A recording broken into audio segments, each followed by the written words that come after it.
Hi, everybody. Today we have Annie Parr from Roco Dance, who we will be interviewing and learning how she is adjusting. She has two studios in Fairfax and in Mill Valley, and now online.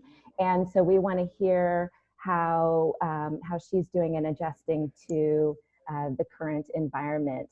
Annie, welcome. Thank you so much for being here. Thank you. Thanks for having me. You're welcome. And can you just tell us a little bit about Roco Dance and how you're doing and what's going on with you right now? Those are three big questions. They are. So Roco Dance is a studio that I founded in 1993 while I was still dancing professionally with a modern dance company, but decided to have a child. And I was single parenting at the time, so I needed to really sort out what my life was going to look like as a dancer and a mother at the same time. And considering that wasn't a sustainable option to be a performer and travel the world on tour, etc., opening up a dance studio and being able to continue my art and craft and life's work through a studio seemed like something to try. In 1993, even though I had zero business experience, zero skill at all in what it meant to really run a business. Really, all I had done is invest my entire life into being a performer. And because I was a fairly new teacher at the time too, I'd only been teaching for a little bit. So Roco started as an adult program, and then it took, a solid 5 years to get my feet off the ground and develop a youth program that really seemed to be the niche, the ticket for Marin County, and the formula that really helped develop my business to what it is today, which is now two studios, one in Fairfax, one in Mill Valley. Now with this whole situation we're in, it's a universal studio because we're all online now. And it's a place where people have performance opportunities and get to work with amazing artists from all over the Bay Area who travel to Roco to teach. I really have always prided myself with Roco as having some of the highest quality instruction from all over the Bay, and that it's always attracted that. It's both those things. It's a place for all ages, all levels, performance-oriented stuff, choreography, improvisation, all kinds of things, modern, jazz, ballet, hip hop, world dance classes. I founded a class called Modern Yoga, which is a matless hybrid dancey yoga class. Yeah, thanks. So we invent classes there, and we also bring in like really, really amazing teachers and a solid program. So that's my background, who I am as Roco's founder. And what was your second question? Wow. Just what is happening with you right now in the current environment, given that Roco is a dance studio where people come to congregate, and now you have this universal studio, which is amazing. What are your biggest challenges overall with that transfer? Well, there was major challenges, and we had to act really, really fast in order to stay in the game and in order to stay relevant, because everybody who has a yoga studio, fitness studio, is jumping on this bandwagon in order to stay alive, to keep any kind of revenue stream going was really important. My overhead, as you can imagine, in Marin County for commercial real estate is massive. And so I've got a major bill at the end of every month that needs to be paid, whether we're holding class or not. So the first thing that I did, because this is the majority of our business, was address the youth program and get all of those teachers, all of these children are currently enrolled in a session right now.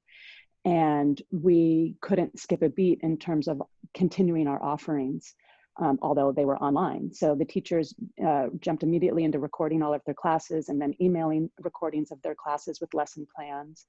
And we did that for the first 2 weeks while I was investigating different platforms for adult live streaming, Vimeo live stream, Zoom live streaming, YouTube live, all the different ways in which I could approach a live stream platform in a way that seemed manageable, because most of these live streams are really not good for dance, yoga, audible music. The audio on these platforms is really, really lousy, and there's a ton of interference and voice and sound jumping up and down. So racking my brain, my time, like all day long, all night long, sorting out the best way to do it, because I don't have like a staff of technicians that that really are good and specialize, is what I want to say, in audio visual stuff. Right. So reaching out to everybody that I knew, whether they're lighting designers or people that might be in the music industry, like,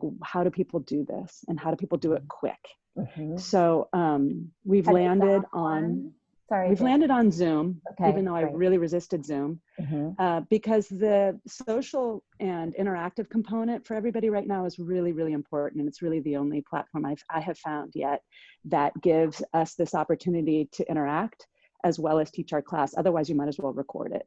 That there's no point in live streaming unless there's interaction, as far as I'm concerned. And the feeling that everybody is going through right now about being cooped up at home and not having a social life, and feeling like they need to make connections with people, that social interaction seemed to be paramount in terms of how we were going to present. So we've sorted out a bunch of audio problems, and that's where we've landed with our adult program. And with our youth program, we transitioned to Zoom as well, because I felt it was so important for the youth, being as social as they are, to have some social interaction as well and to keep them engaged. So every week we're changing things, whether it's, new technology, new tips on how to use it, new ways of interacting with people. It's just moving incredibly fast, and it's way faster than it was ever like when I was building my business. Like I said, I took 5 years. Yeah, I've got to do it now in 2 weeks. Yeah. So it's been a ride for sure. Yeah. Are you finding any silver linings? Any sort of surprising opportunities? And if so, talk about those, please. It's more that it's all in your attitude. It's all in how I decided to take this on, because I had my moments of like, wow, we really are bad at this. And this is not our arena. We are really good at meeting people in a room and connecting and finding a great space to dance in and all that stuff. And we kind of suck at like this technology component. And so it was really, really depressing at first. And, I had to really adjust my attitude and my perspective on what this actually means in terms of potential, and where are the silver linings. And then, what the truth is that anybody can come to our class now. That's pretty amazing. We were like, so centered on like this itty bitty culture of people that want to walk into a dance class, which is pretty micro when you think about it. Yet dance is a universal need and important in every culture in the world. But only this many people will walk into a dance class because it's incredibly vulnerable and exposing, and maybe you don't want to reveal like what type of dancer or mover you are. And now people can join a dance class completely anonymously, or they turn on their screen or turn it off, whatever. It's like, okay, that's a silver lining, that we can now connect and relate and give our art and our process to anybody in the world that has internet and Zoom, of course. And that other aspect being that we've got friends and people across the country that can be participating in this. The other silver lining is that maybe this is the future of business. Maybe this is a component that we've never wanted to dip our toe into, because we've been so puritanical about the need to be inside a room. Like the only experience to have is to be inside a dance studio and to really feel it amongst, people. You can't really learn online, all those things that we've resisted. Well, maybe there's another way. Maybe there's a larger audience out there that does like learning like that. And that can be part of our business in the future. When we get back into the studios, maybe this will continue. Hopefully it will continue. So those are two huge upsides. to at least how I've shifted my attitude about it.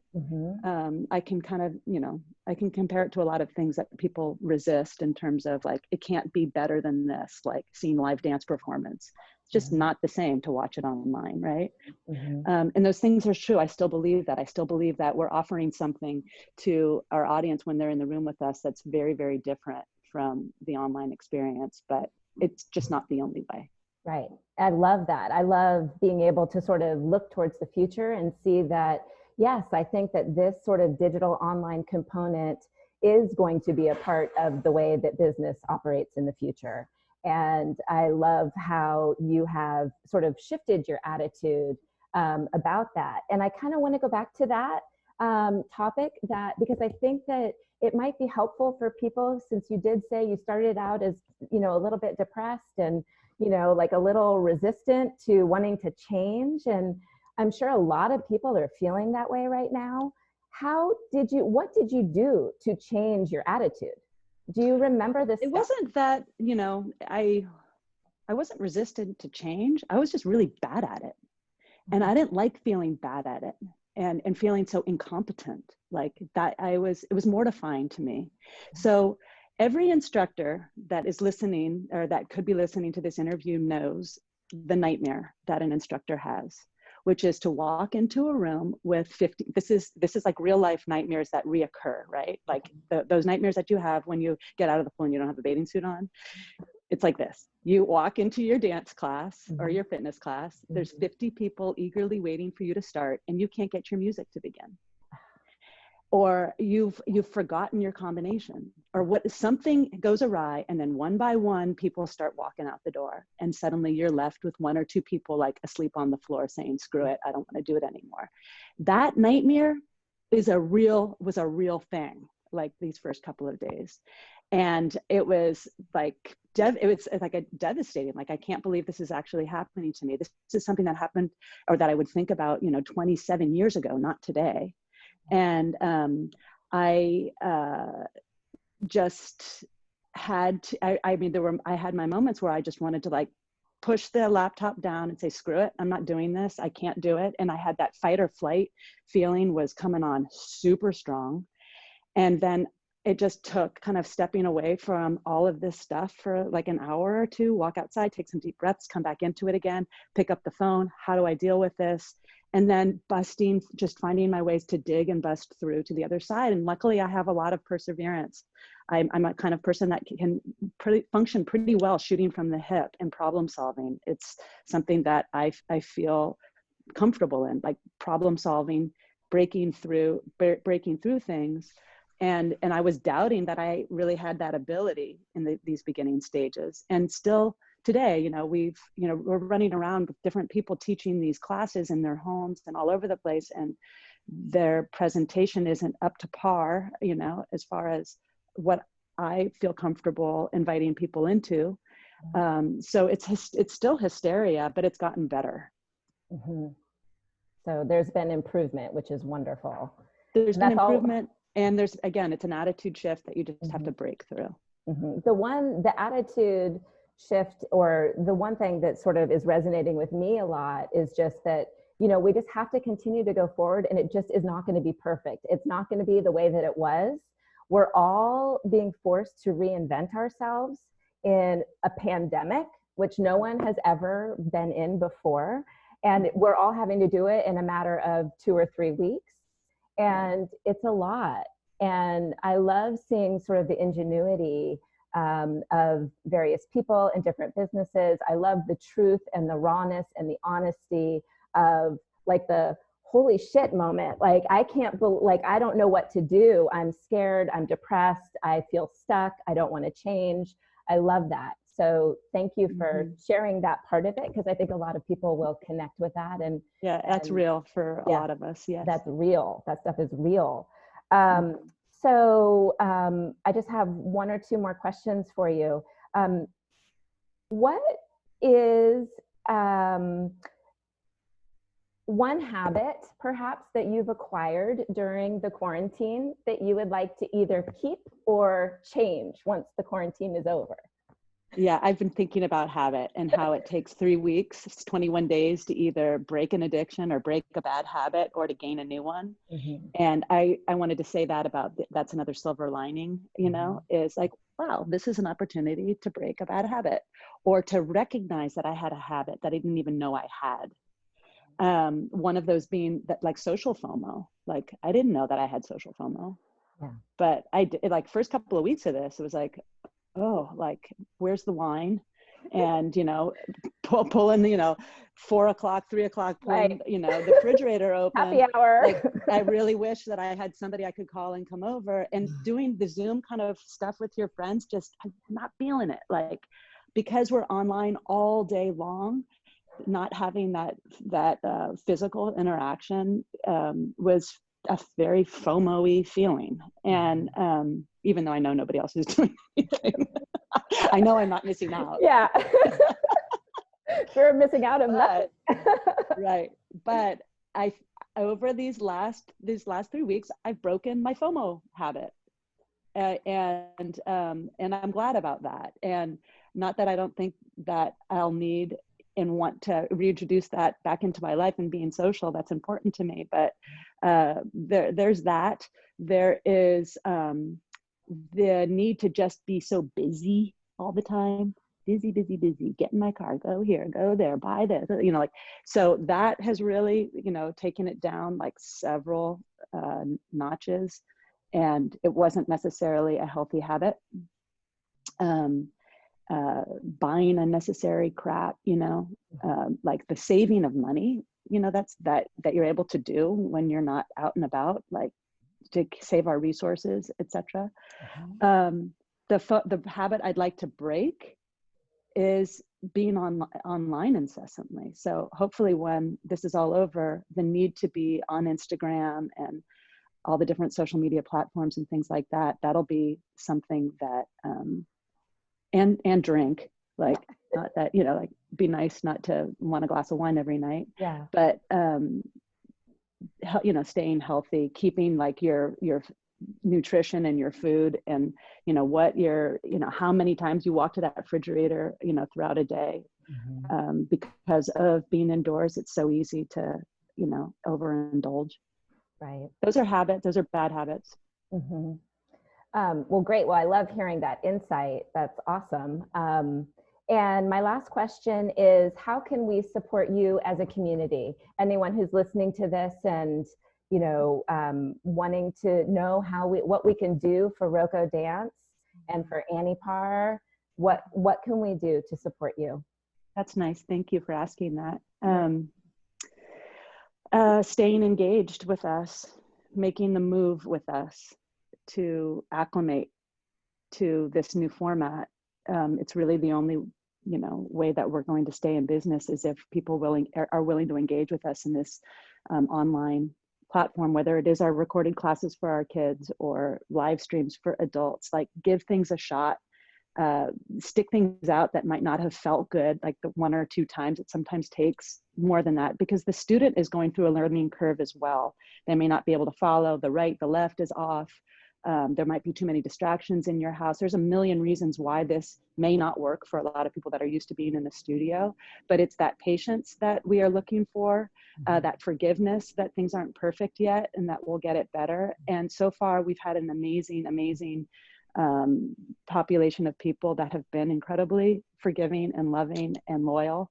And our youth program being what it is, that, it wasn't like, it's not to have the attitude that really this isn't like buying a ticket on an airline, and because you can't go to that place, getting a refund, and because they can't get you there. Like, there's no alternative. The airline has no alternative. Roco does have an alternative. We are still open for business, and we are still doing our thing, and all of the teachers are still working really hard, and we're all adapting. So we haven't, it's just different. And having that sort of maybe understanding, compassion, and willingness and flexibility to take this on in the way that we're taking it on would be amazing. Awesome. Well, thank you so much. I am so grateful to you for continuing the classes online since you are my main studio that I dance at. Yay. And Okay. all of my teachers, I've been dancing at Roco Dance for over 10 years.